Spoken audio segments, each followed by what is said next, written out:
you've just walked through the Great Break. This here, this full ride of the rock. And actually, we've actually put a floor down here, but the Great Break actually runs very deep underground, but much deeper than the ground level. And it's a great crack in the Earth's surface. And it was caused by volcanic activity that happened here about 180 million years ago when we had volcanoes in the area, which is quite exciting even by itself. So what happened when we have volcanic activity, you get mineral-rich liquids bubbling up from the core of the Earth, and they coated the limestone in this region for about 5 miles, running from the village of Bonsall behind me, right through to the village of Cryche in this direction here. And actually, if you know the way, you can actually walk underground for 5 miles. And if you know how to navigate, you've got a guide. So that's how we got those minerals. And so when the human beings came along later on, they exploited those minerals, and they were looking for one particular mineral in this area. And the man who actually opened this part of the mine was called John Walker, and he called this Walker's Grove after him. And he opened up this mine in 1670, in the late 17th century. And he was looking for one particular mineral. Does anybody want to shout out a guess as to what that might have been? Or you might know. Lead. Lead, exactly. So that was you. So, yeah, absolutely. Yes, this is a lead mine. Well done. So they were looking for lead, and lead was actually very valuable at this time. We just had the Great Fire of London in 1666. And suddenly, as they were rebuilding London, the demand for lead was huge. The price of lead shot up by 20 times, which is quite remarkable when you think about it. And suddenly, lead mining became very lucrative and worth doing. And so, 4 years later, John Walker opened up this mine shaft here. He didn't come in the way you came, he came in this direction. And that's the original part of the mine shaft, the original direction he came in. It's been bricked up now. And he would have come in with his children and his wife. It would have been a family business. So children as young as 6 and 7 were working here, and by the time you were 10, you were expected to work here. It's the sort of thing that children would do. They would often be sent down little hidey holes like this to dig out the lead ore. So for example, you would be put on a great big thick pair of leather chaps with pants. They'd send you down that hole to dig out the lead that they couldn't reach, the adults couldn't reach, and then when you'd actually done it all, you'd have to call out, and they'd yank you back out by your leather trousers. Does that sound like fun? Yeah, better than SAS, maybe. Yeah? Okay. Alright, so that's perfectly acceptable work practice at this time. Now, do we know what we used lead for at this time in history? Yeah, just shout it out. What's that? Well, yes, later on, I tend to use ink and pen at that time, but what we actually use lead for is more in construction. Roofs, yes. Pipes, yes. And, sorry? Yeah, bullets, lead shot, exactly. It was used in warfare, and it was also used for windows. So it was in great demand and really, really valuable and very useful. However, there were some rather unusual uses for lead. I wouldn't recommend it, but if you lick lead ore, it actually tastes rather sweet. So it's actually used as a sweetener. You use to sweeten red wine. It also has a bleaching quality, so for example, when you actually process lead, it starts to whiten everything it touches. So they used to whiten brown flour with it and turn it white and make white bread with it. So basically white bread was even worse for you back then than it is now. So very, very poisonous, but they didn't realise at the time.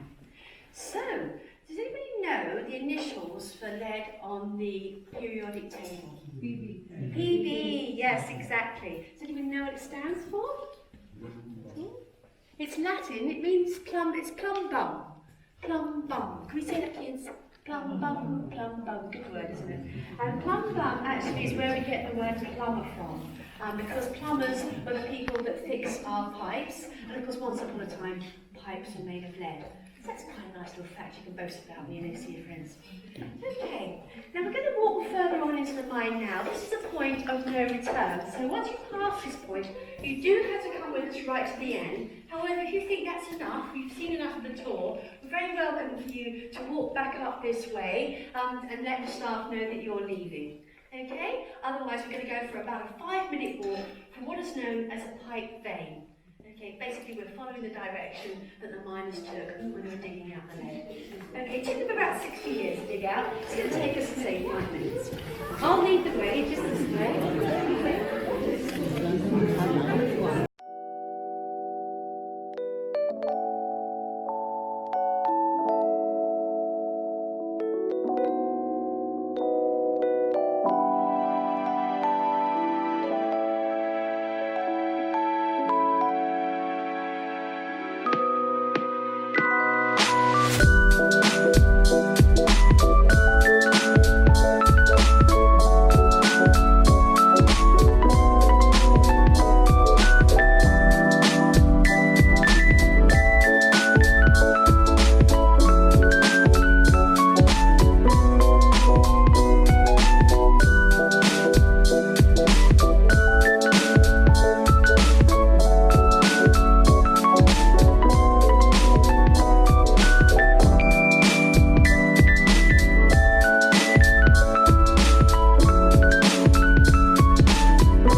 erosion basically caused by successive mountain flows over many ice ages, eroding these wonderful natural caverns underground in the limestone, hollowing out these spaces. So you ever see that? It's a dead giveaway. It's just naturally formed.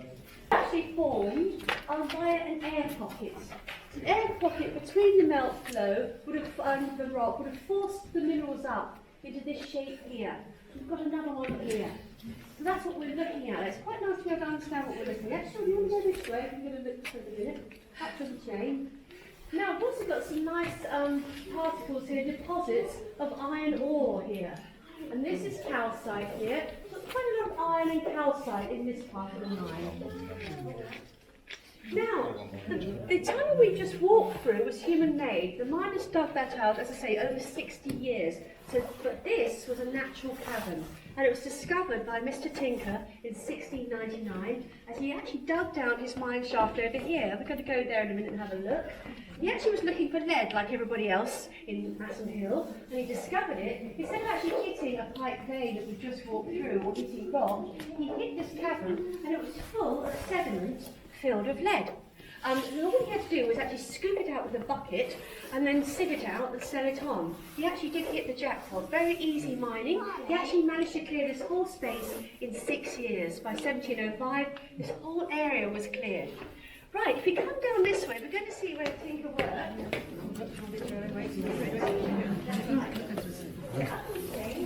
This is limestone. Limestone. Yes, do you want to go right through? Well, let me go through. That's fine. You make your way through. Okay, so what I'm going to do. Okay. I'm just going to switch on this one. That's the original position of Tinker's shaft. It's actually blocked off now, but that's where he dug down, and that's simulated daylight. And he actually started working right at the top. Can you see that candle up there? So that's where he started working, and in the course of 5 and 6 years, he worked his way down to here. It was such a successful enterprise that he actually was joined by other miners.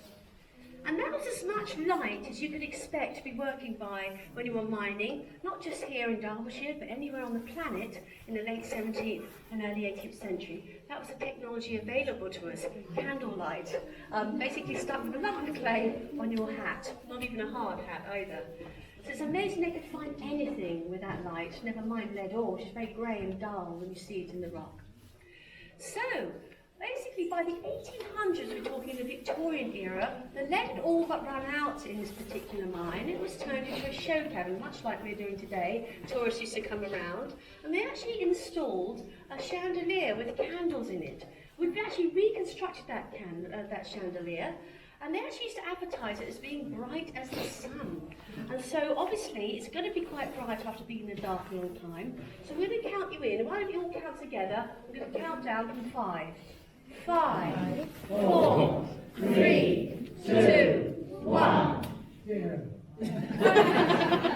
Everyone's staggering back like that huge light there. Fortunately, we can do a little better. This is the time to take as many photographs as you like.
rock. And essentially, it established the right of the miners who had a license to mine this area of the mine. So they all would have had one, and most of them were gone. But this one is in there in situ, and it's quite interesting. 1705. So that's the time it was being worked. Very much the same sort of time as the rest of the mines. So we actually know who these people were as well. At the top, we've got Ezra Whitworth, EW, can you see that? And at the bottom, sort of diagonal to EW, on the right hand side, we've got TW. Ezra and Thomas Whitworth were the managers of the mine. They were still work practice here, let's say, on the back. On the left hand square, we've got a very clear IF and an MF. That was Einstein and Cavern.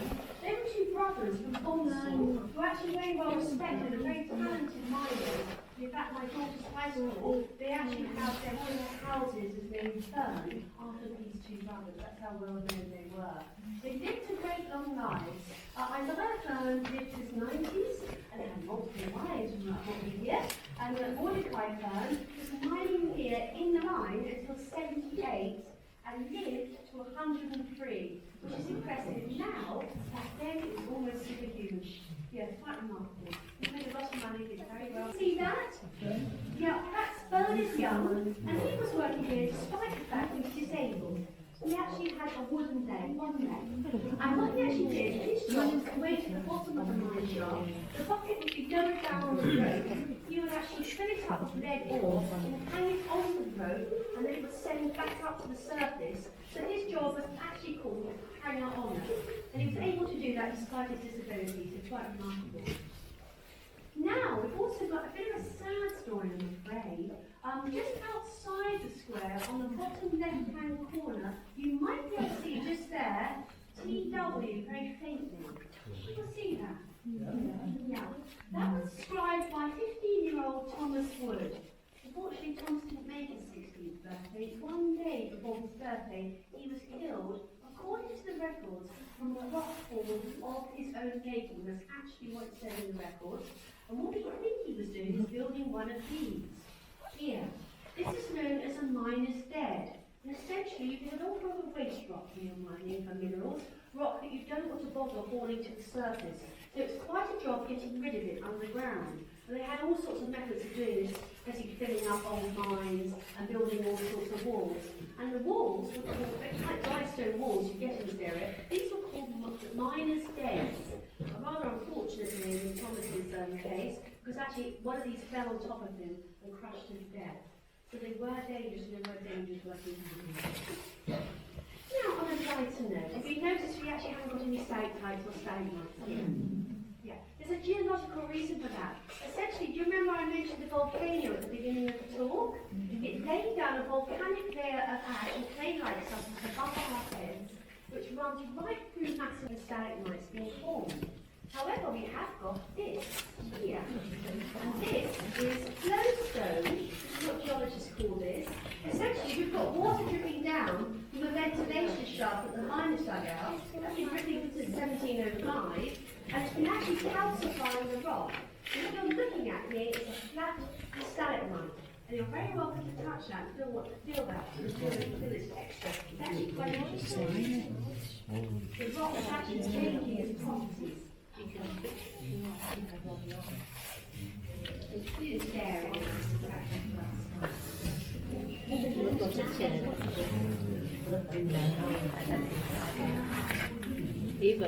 Now that some of you are touched, I can tell you that the mine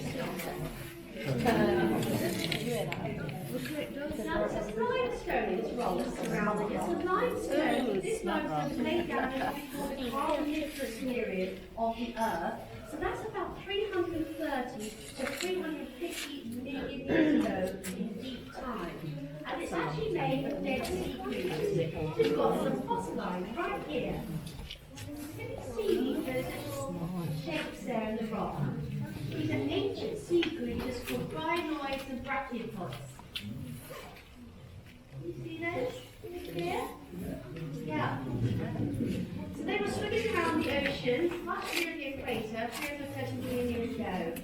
When they died, their bodies were actually compressed by the weight of the ocean and slowly transformed into limestone. It's all dead sea creatures and dead coral. Okay, now that's pretty much talk. I hope you enjoyed that today. My name's